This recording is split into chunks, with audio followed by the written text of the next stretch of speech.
প্রার্থীর নাম হচ্ছে নুনু ধর। বললাম নুনু ধর নির্বাচনে দাঁড়াইছে পত্রিকায় হেডলাইন নুনু খারাইছে। এইটা দেখা তো নুনু সেই খেপে গেল, পত্রিকা অফিসে ফোন দিয়ে সেই গালাগালি।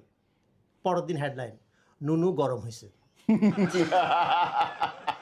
এইবার যে নুনু যে দাঁড়াইছে, ওর দলের সিনিয়র নেতা যে রানিং ভাইস চেয়ারম্যান, সে কিছুই জানে না।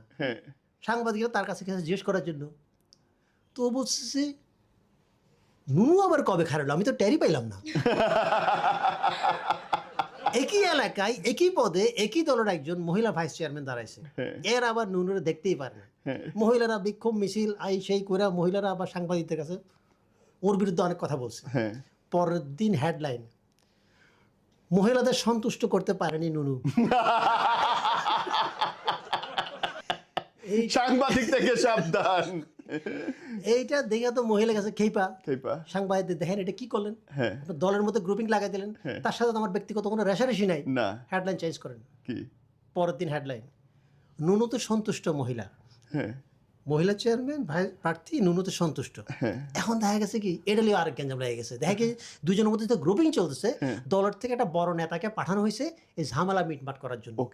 যে আসছে তার নাম হচ্ছে কালীধর। কালীধর আবার নুনুরে দেখতেই পারে না, কারণ কালীধর একটা ফেসবুক পোস্টে নুনু কমেন্ট করছিল এত শুকনা পাশা লইয়া হাগেন কেমনে। ये खोदा उठा ले मुझको।